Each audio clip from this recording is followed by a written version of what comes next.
Good morning. आज हम मानवाधिकार के ऊपर बात करेंगे, क्योंकि जो आपका सिलेबस है उसमें एक मानवाधिकार भी एक टॉपिक है। उसके बारे में हम चर्चा करेंगे। तो हम जब चर्चा करेंगे तो कुछ पॉइंटों पे बात करेंगे मानवाधिकार के, कि इसका अभिप्राय क्या है, इसकी प्रकृति क्या है। जो आपकी स्क्रीन पे दिखाई दे रहा है कि सबसे पहले अपन इसके अभिप्राय या प्रकृति पे चर्चा करेंगे। फिर मानवाधिकार का विकास कैसे हुआ, किन किन चरणों से इनका विकास हुआ, उस पर चर्चा करेंगे। फिर मानवीय हस्तक्षेप के आधार एवं आलोचनाएं, कि जो मानवाधिकार होते हैं वो उनको आधार बनाते हुए कई राष्ट्र दूसरे राष्ट्र के कार्यों में हस्तक्षेप करते हैं, या दूसरे राष्ट्र के जो आंतरिक मामले होते हैं उनमें हस्तक्षेप करते हैं। कि वो ये मानते हैं कि आपके राष्ट्र के अंदर मानवाधिकारों का हनन हुआ है, या मानवों के साथ आपका व्यवहार अच्छा नहीं है, इसलिए हम आपके ऊपर हस्तक्षेप कर रहे हैं। तो वो हस्तक्षेप का आधार उचित है या अनुचित है, उसके ऊपर हम चर्चा करेंगे। फिर कुछ एग्जाम्पल देखेंगे कि मानवीय आधार पर विश्व के अंदर कुछ आधार माने गए कि मानवाधिकार का हनन हुआ है। इनको आधार बनाते हुए कुछ राष्ट्र कई राष्ट्रों के आंतरिक मामलों में हस्तक्षेप करते हैं, तो उनके ऊपर चर्चा करेंगे।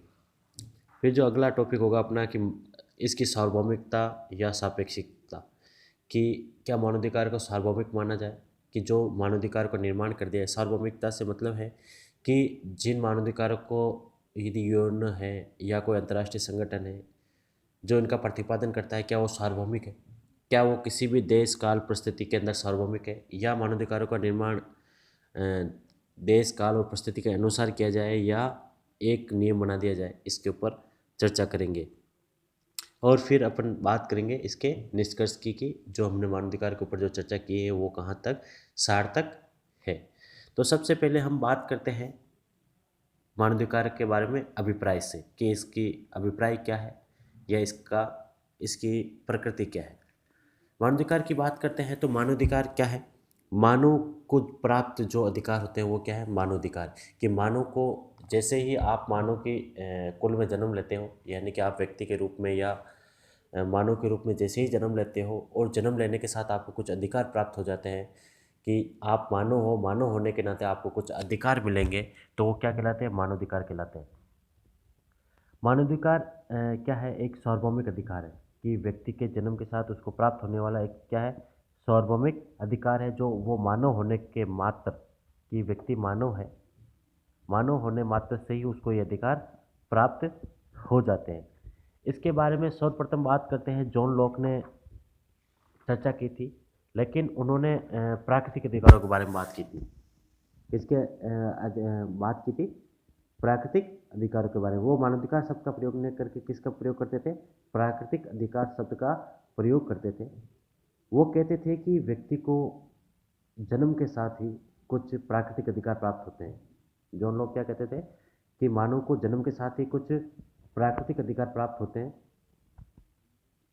उन प्राकृतिक अधिकारों में वो 3 प्रकार के अधिकारों की बात करते हैं: जीवन, स्वतंत्रता और संपत्ति का अधिकार। जो ये 3 प्रकार के जो अधिकारों की बात करते हैं, कौन कौन से, जीवन, स्वतंत्रता और संपत्ति का अधिकार।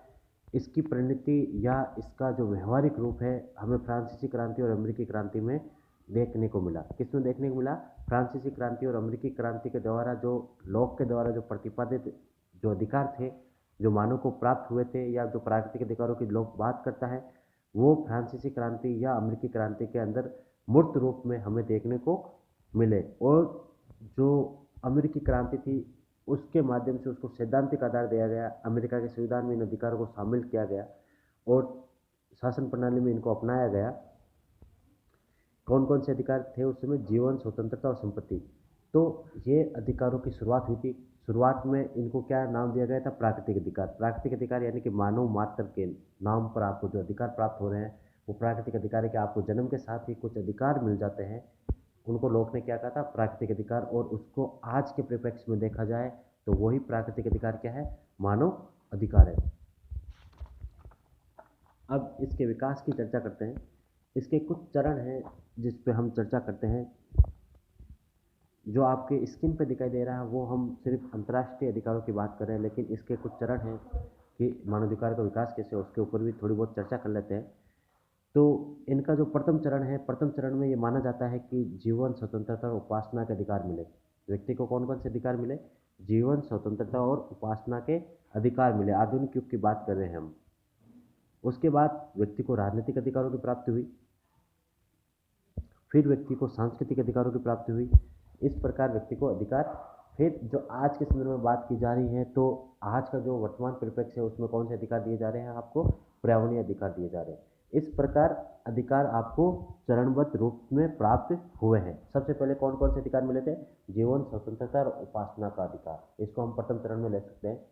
उसके बाद कौन से अधिकार मिला आपको? राजनीतिक अधिकार मिले। फिर कौन से अधिकार मिला आपको? सांस्कृतिक अधिकार। किस प्रकार के अधिकार मिला आपको? सांस्कृतिक अधिकार। और वर्तमान में कौन से अधिकारों पर आप सबसे ज़्यादा जोर देते हैं? वो है पर्यावरणीय अधिकार। अब बात करते हैं अंतर्राष्ट्रीय स्तर पर या अंतर्राष्ट्रीय परिप्रेक्ष्य में अधिकारों की घोषणा कब हुई।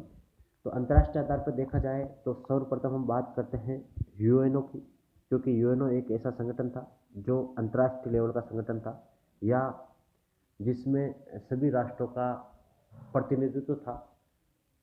यूएनओ ने सर्वप्रथम 10 दिसंबर 1948 को एक घोषणा पत्र जारी किया। कब जारी किया?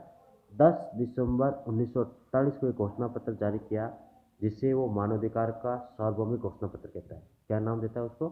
मानवाधिकार का सार्वभौमिक घोषणा पत्र। इसलिए 10 दिसंबर 1948 का जो दिन है, 10 दिसंबर जो दिन है, उस दिन आप मानवाधिकार दिवस के रूप में भी मनाते हो, क्योंकि सर्वप्रथम अंतर्राष्ट्रीय लेवल पर या किसी अंतर्राष्ट्रीय संगठन के द्वारा इस प्रकार के प्रयास किए गए। लेकिन जब ये अधिकार प्राप्त हुए तो इसका कुछ देशों ने स्वागत किया, कुछ देशों ने इसका विरोध किया। इसमें सबसे पहले विरोध करने वाले देशों में सऊदी अरब था।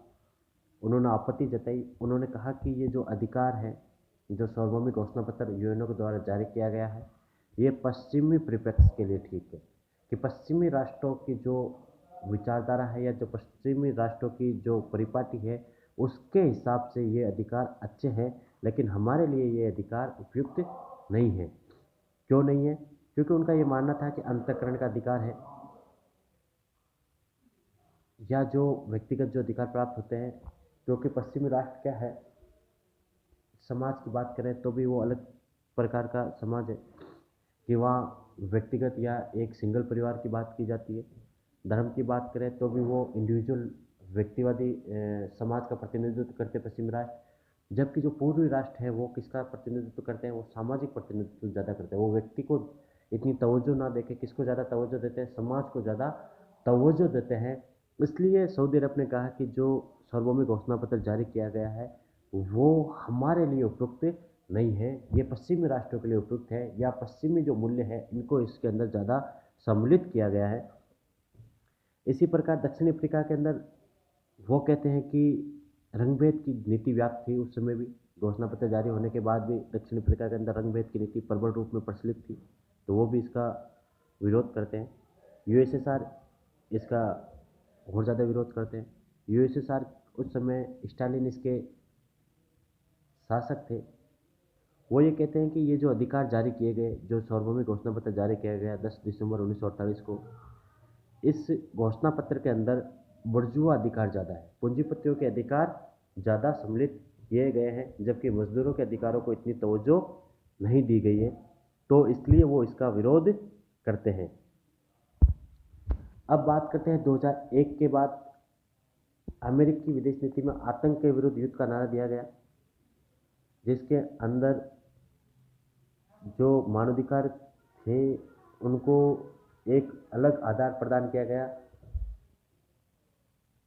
कि अमेरिका किसी भी राष्ट्र के अंदर हस्तक्षेप कर सकता है। आतंक के विरुद्ध युद्ध का नारा मतलब कि वो आतंक, कोई भी राष्ट्र यदि आतंक फैला रहा है तो उस राष्ट्र के आंतरिक मामलों में हस्तक्षेप कर सकता है। तो सर्वप्रथम 2001 के अंदर जब अमेरिकी विदेश नीति में आतंक के विरुद्ध युद्ध का नारा दिया, तो इस समय ये देखा गया कि हो सकता है कि मानवाधिकारों का हनन हो। तो अमेरिका ने क्या किया, जब युद्ध के विरुद्ध आतंक का नारा दिया, आतंक के विरुद्ध युद्ध का नारा दिया, तो सीधा सीधा है कि वो कठोर विधि का निर्माण करेगा। और उसने क्या किया, कठोर विधि का निर्माण किया और अफगानिस्तान में इराक पर हमला कर दिया। और वहाँ मानवाधिकारों का घोर उल्लंघन किया गया। क्या किया गया? मानवाधिकार का घोर उल्लंघन किया गया, क्योंकि वो आतंक के विरुद्ध युद्ध के नाम पर आपके सैनिकों को वहाँ भेजता है, या जो भी आपके हथियार प्रयोग करता है उसके अंदर कहीं ना कहीं मानवाधिकारों का हनन जरूर होता है। ये भी देखा गया है कि अमेरिका के द्वारा ग्वांतनामो जेल के अंदर इराक के कैदियों पर घोर अमानवीय कृत्य किए गए, जहाँ मीडिया भी मानवाधिकारों की रक्षा नहीं कर पाया। एमनेस्टी इंटरनेट वहाँ इतना जो ग्वांतनामो था, या जो आतंक के विरुद्ध युद्ध की जो नीति थी अमेरिका की, उसके द्वारा अफगानिस्तान और इराक पर जो हमला किया गया, इन सब में देखा गया कि मानवाधिकार का घोर उल्लंघन किया गया, जिसको मीडिया भी नहीं रोक पाया, ना कोई विश्व के जो अन्य राष्ट्र है वो इनको रोक पाए। लेकिन जो अंतर्राष्ट्रीय स्तर के कुछ एजेंसियां हैं, एमनेस्टी इंटरनेशनल है, ह्यूमन राइट वॉच है, ये कुछ एजेंसियां हैं जो मानवाधिकारों की रक्षा के लिए कार्य करती है। इसके बाद बात करते हैं कि यूएनओ ने जो सार्वभौमिक घोषणा पत्र जारी किया गया, उसके अलावा कुछ स्ट्रक्चर और निर्मित हुए। अंतर्राष्ट्रीय आपराधिक न्यायालय का निर्माण किया गया। किसका निर्माण किया गया? अंतर्राष्ट्रीय आपराधिक न्यायालय का निर्माण किया गया, ICC। ये इसकी स्थापना का जो मुख्य उद्देश्य था, इसकी स्थापना का मुख्य उद्देश्य यही था कि मानवाधिकारों का जो हनन हो रहा है विश्व में, उनको रोकना है। इसकी स्थापना वैसे लोगों को सज़ा दिलाने के लिए की गई जिनके विरुद्ध मानवाधिकार के हनन या नरसंहार के मुकदमे दायर हो, या जो वृहद स्तर पर मानवाधिकार का हनन कर रहे हो उनके विरुद्ध यहाँ इस न्यायालय के अंदर मुकदमे चलाए जाते थे। और इस न्यायालय ने सर्वप्रथम इराक के राष्ट्रपति सद्दाम हुसैन तथा स्लोबोदन को मानवाधिकार के मानवाधिकार के हनन या उसके उल्लंघन के आरोप में फांसी की सजा दी थी। उसके बाद ICC के बाद 1993 में स्थापित मानवाधिकार आयोग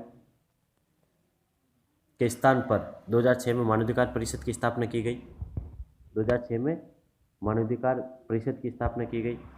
इस परिषद के जो निर्वाचित सदस्य होते थे, इस परिषद के निर्वाचित सदस्य या जो इस परिषद के जो मेंबर थे, या किसी भी राष्ट्र के अंदर यदि मानवाधिकार का उल्लंघन हो रहा हो, जो इसके सदस्य थे उनको तो सदस्यता से निरस्त कर दिया जाता था, उनकी सदस्यता समाप्त कर दी जाती थी यदि वहाँ मानवाधिकारों का हनन हो रहा हो, और उस पर कार्रवाई की जाती थी। और जो अन्य राष्ट्र थे, यदि वहाँ भी हनन हो रहा हो तो इस परिषद के अंदर उसके विरुद्ध मुकदमा या कह सकते हैं प्रस्ताव लाया जाता था।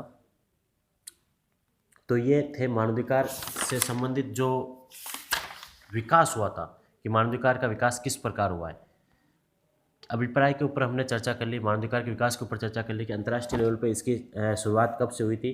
10 दिसंबर 1948 को जब सार्वभौमिक घोषणा पत्र जारी किया गया था, उसी के तहत अंतर्राष्ट्रीय लेवल पर प्रथम बार इसकी सैद्धांतिक रूप से शुरुआत हो चुकी थी, कि सिद्धांत के रूप में इसको ग्रहण कर लिया गया था कि यदि मानवाधिकार का कहीं भी हनन होता है तो कुछ चार्टर है। इस चार्टर को हम कह सकते हैं कि ये जो 10 दिसंबर 1948 को जो मानवाधिकार का सार्वभौमिक घोषणा पत्र अपनाया गया था, ये किसी भी राष्ट्र पर बाध्यकारी नहीं था। ये उस राष्ट्र की सहमति पर निर्भर था कि वो उसको मान रहा है। यदि कोई भी राष्ट्रीय सार्वभौमिक घोषणा पत्र जो 10 दिसंबर 1948 को जारी किया गया था, उसको मानने से इनकार भी करे तो उसके ऊपर बाध्यकारिता शक्ति जारी नहीं कर सकते, क्योंकि अंतर्राष्ट्रीय संगठन का जब निर्माण होता है तो उसका जो मुख्य उद्देश्य होता है वो यही होता है कि हम किसी भी राष्ट्र के आंतरिक मामलों में हस्तक्षेप नहीं करेंगे, हम सहमति बनाकर कार्य करेंगे। तो जो सार्वभौमिक घोषणा पत्र जारी किया गया था, इसका भी यही उद्देश्य था कि ये बाध्यकारी अधिकार नहीं थे, कि किसी भी राष्ट्र के अंदर यदि इन अधिकारों को अपनाया जा रहा है या नहीं अपनाया जा रहा है, उसको आधार बना के आप हस्तक्षेप नहीं कर सकते हो। धन्यवाद। अगले वीडियो में हम जो मानवाधिकार के कुछ पॉइंट्स शेष रह गए हैं उनके ऊपर चर्चा करेंगे।